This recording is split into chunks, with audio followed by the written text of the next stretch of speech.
Good morning, you guys. Okay, so as we discussed previously, we are going to be doing a PD on differentiated instruction.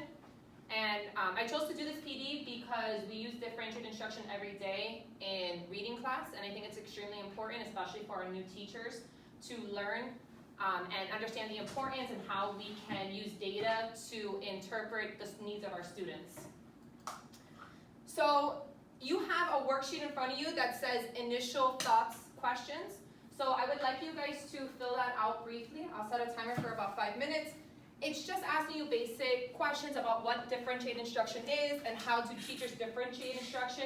It is so I can guide my presentation to see where I need to specifically focus on.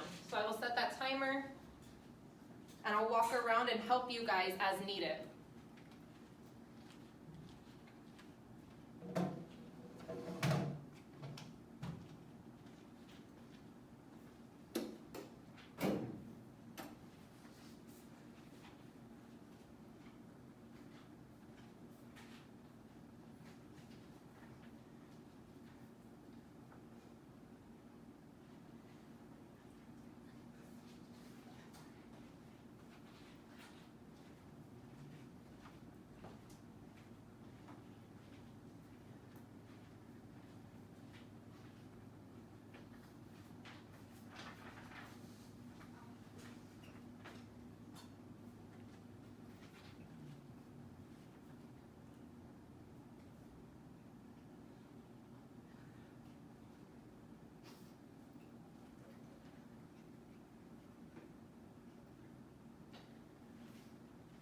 All right, you guys, we have about 3 more minutes left.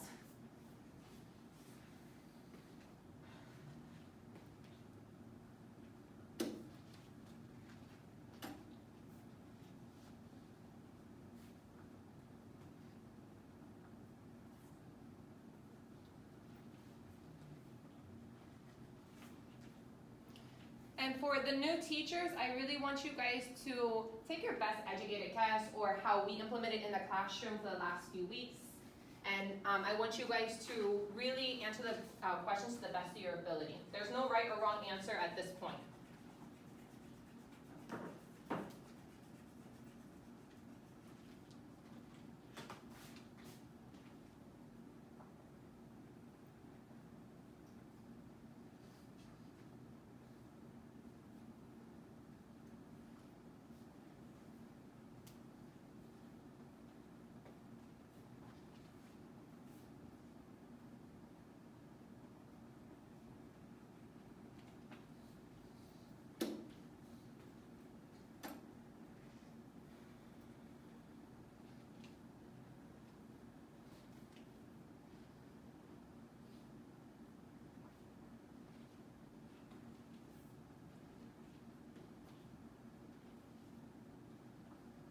All right, we are at that 2-minute mark.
All right, I do see that the majority of us are finished. Does anybody need any additional time to finish filling that out? No? Okay, awesome. All right, so I just wanted to do a quick open discussion to go through these questions and see where you guys are at. So can somebody tell me what differentiated instruction is? Go ahead, Ms. Cornejo. So I wrote, students receiving guided instruction based on a specific lesson catering to their specific needs. Okay, does anybody have anything different? Go ahead, Ms. Vigil. I put ongoing instruction and assessments given to students in a group setting based off their needs. Awesome. Very, very similar. Okay, so how do we differentiate instruction in the classroom? Go ahead, Miss Yu. All right, so I have group students by Lexile levels. You have to give them, assess them, and then design lessons based on their learning styles and the standards where you're gonna meet them after their needs. Awesome, awesome. Okay, and is there anything we could do to prepare, for teachers to prepare to utilize that in their classroom? To utilize DI instruction in the classroom? They can set up groups Okay. and rotating stations. Awesome, awesome. Okay, great. So right now you guys have 3 cards in front of you. You have a blue one, you have a pink one, and a green one. The blue one says somewhat. The green one says very, and the pink one says not. So I'm gonna read through 8 of the different statements about differentiated instruction, and I want you to hold the card up as I read each statement. And this is another way for me to gauge where you guys are at and what I need to go over a little bit more, okay? Does anybody have any questions? Awesome. All right, so statements about differentiated instruction. The first one, differentiated instruction, which is also known as DI, is an approach where teachers adjust their curriculum and instruction to maximize the learning needs of all students. Cards up. So is that very, somewhat, or not at all, you don't understand? Awesome. Number 2, a teacher gradually shifts into providing a DI classroom environment. So we gradually switch. Okay? Awesome. I see a little bit of mixed answers on that one. Number 3, the 3 main elements of instruction in a differentiated classroom are content, process, and product. Content, process, and product. Okay, somewhat. And then number 4, the principles of ongoing assessment are flexible grouping are key for DI. So flexible grouping are key for DI. Awesome. Number 5, DI is driven by student data. Okay. Number 6, DI can enable a teacher to simultaneously meet the different learning needs of every student, those who struggle and those who do not. Okay. I see a little mixed response there. And then the last one, teachers who use DI are able to assess grade accurately and fairly to those who perform at variety of levels. Somewhat. Somewhat. Okay. So we're gonna go over all these questions on different slides so that we can break them down a little bit more, and then hopefully by the end we will all be kind of on the same page as them.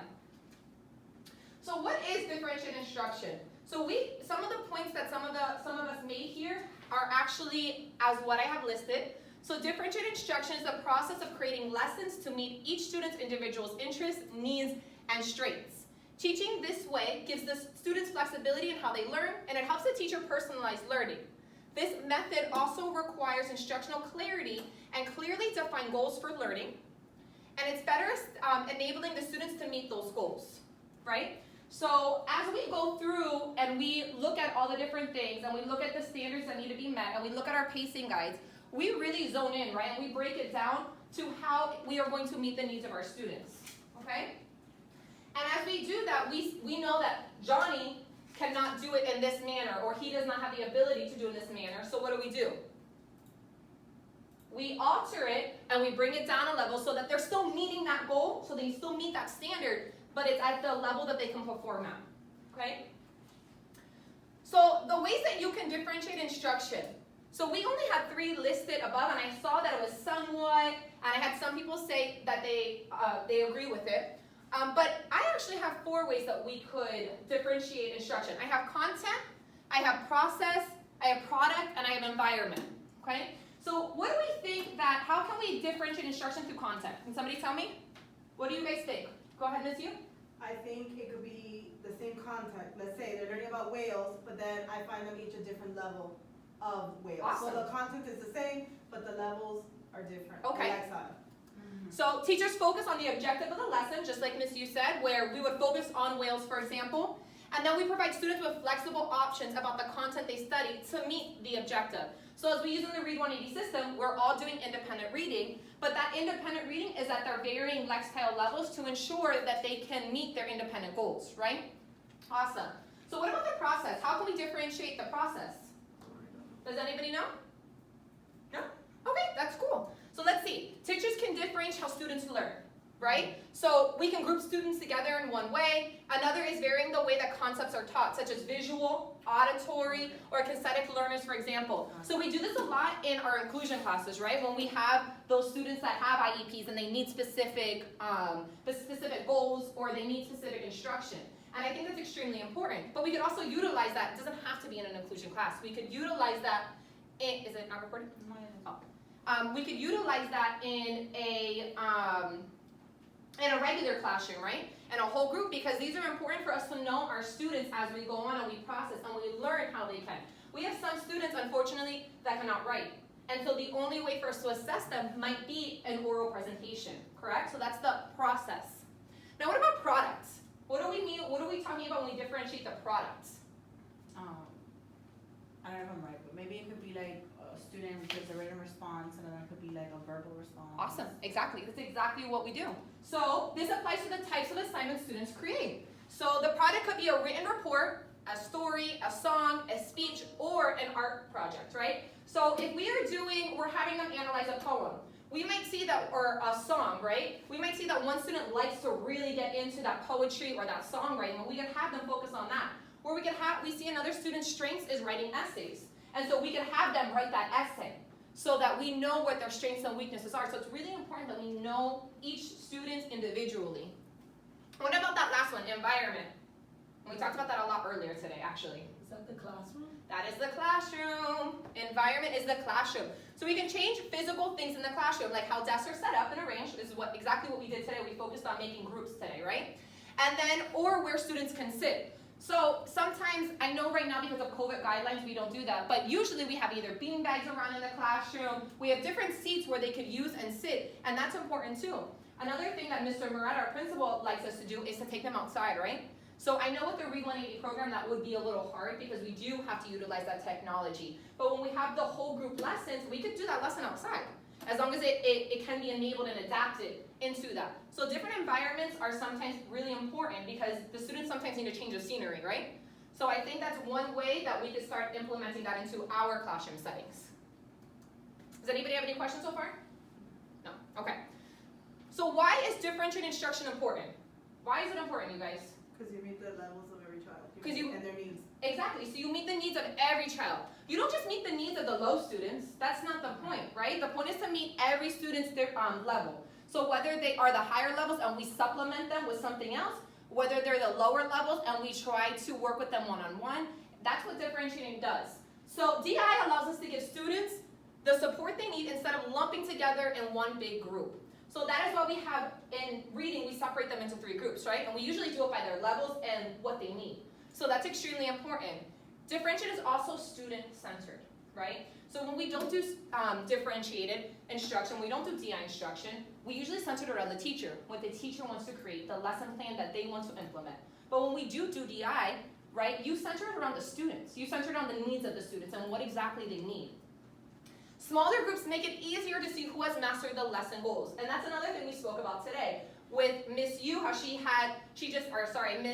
Coñero, how she just implemented the semicircle in her classroom for her small group instruction. She made a point to say that she did it so that she could see each student's varying levels and see where they're at. And that's extremely important when we do that small group, because when we have a class of 30, it's hard for us to see where every student is, right? So when we do those small groups, we could really zone in on those 6 or 7 kids that we have in those groups. And then the last one is differentiated instruction targets all students. And like Ms. Yu said already, It's not just for the low learners, it is definitely for all learners because we can add something and supplement. And we've been doing that lately where we're doing our DI and we're focusing on vocabulary in our small groups. We add extra vocabulary or we add extra ways that we can use the vocabularies and using them in sentences and having them write it down for those students that are breezing past that vocabulary. So that is why differentiation is so important. Okay, so this is a big one. This is the one that we get a lot of questions on. How can we analyze data? Does anybody know how are we analyzing data right now? Based on Lexile. We're doing it based on Lexile level. So we're using that Read 180 system, right? And it's new, it's a new curriculum, so we're all kind of on that learning curve. But we are really zoning in on the student's strengths and weaknesses. So that Read 180 diagnostic test, it shows us where the students' levels are in all different aspects. Not just their Lexile level, but it also breaks it down their phonics. It tells us whether they're in pre-decoding or decoding or they're an advanced decoder. And that is extremely important for us, especially in this intensive reading class, because we know where we can sit our students with who and where we can group them, right? And so it makes it easier. It talks about vocabulary, main idea, comprehension, so that when we are in that small group, teacher-centered group, we know what we can teach these kids and what we need to focus on, right? And then the last one is we use data to formulate groups. So we check data every 9 weeks, right? Because we do that diagnostic test every 9 weeks. And when we do that diagnostic test to see their progress and their progress monitoring, we are very easily to move groups. And we don't, and I love that Ms. Visual said that she somewhat agrees that data is not just driven, that DI groups are not just driven by data, right? Everybody said it was, but I kind of agree with Ms. Visual, because when we're watching the students, if we see a student that is not doing well in this group for whatever reason, we put them somewhere else, right? We automatically move them, we assess. So it's not just driven by the formative assessments or the summative assessments, it's also driven by the teacher's observations. And I think that's extremely important for us to remember. Okay, so how can we prepare our classrooms for this? And we actually hit this spot on when we were asking this earlier. We can prepare it by groups, right? So I'm separating our groups, and I think that's important. DI labeled station, and we all have that. We have a group for small group over here. We have our technology group in the back. And over to the right, we all have that independent reading group. And that's important. So we can do common planning, which is effective planning. And we do that once a week, right? We already implement that. We implement that where we analyze that data, where we talk about what works, what doesn't work, where we try to establish ways that we could utilize it in our classroom. And then we have individualized folders, which we all have a section so that we can keep up to date. And we have 2 separate folders, right? We have the folders that we keep in the filing cabinet, which is the students' regular work. And then we have that DI folder, which is where they bring with us in every small group so we know exactly what we're working on. We analyze that data, and we analyze that data very often. We don't just do it once every 9 weeks. We are always looking at what the students are at, their levels, their scores. And then that last one is that data tracking and data charts. And again, we do this often too. We're constantly talking to the students about their levels. We have that documentation down, and we're always trying to help them understand where they should be and how we're going to get there. Does anybody have any questions so far? Any comments? Okay. So on your paper, I have you have 2 more papers. On the back of one, you are going to see a little chart.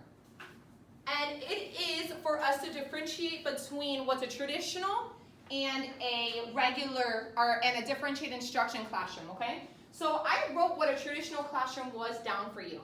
And I want you guys to spend the next 5 minutes just answering what it compares to and what it would look like in a differentiated classroom.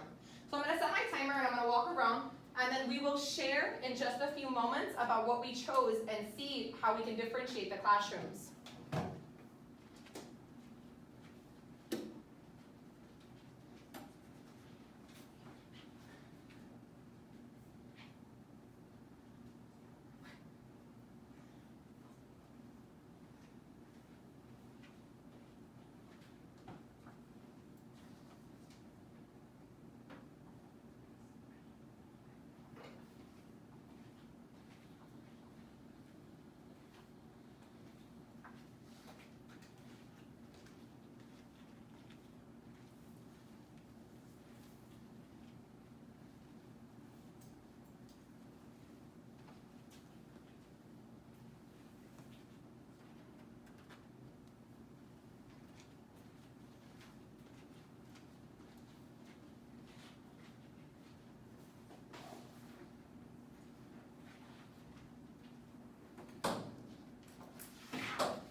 So these last three, Okay. right?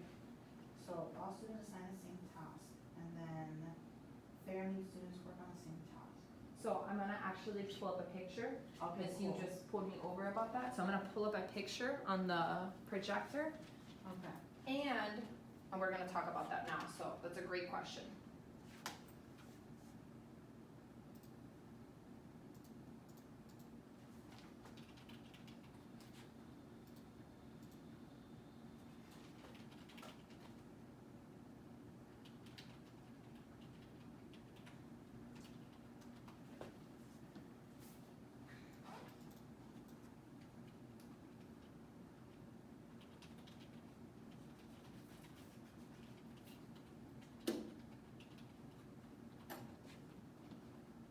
There we go.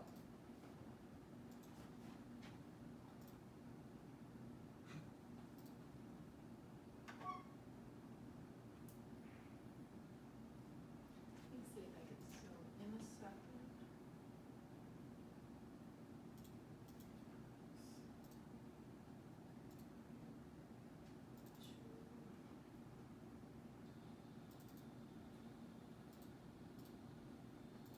All right, so Miss Yu and Missy had a great question, right? So on that third box, can you read the question for me? Is the third or fourth box? Yeah, the third, it says all students assigned the same task. All students assigned the same task, and what was the fourth box? Fair means every student works on the same task. Okay, so when we look at differentiated instruction, right, and it's just like what Miss Yu said earlier, where if a student doesn't understand something, if they don't know how to write an essay, are we only going to grade them on that essay writing? No. No, we're going to find a different alternative means. Maybe it might be an oral presentation, right?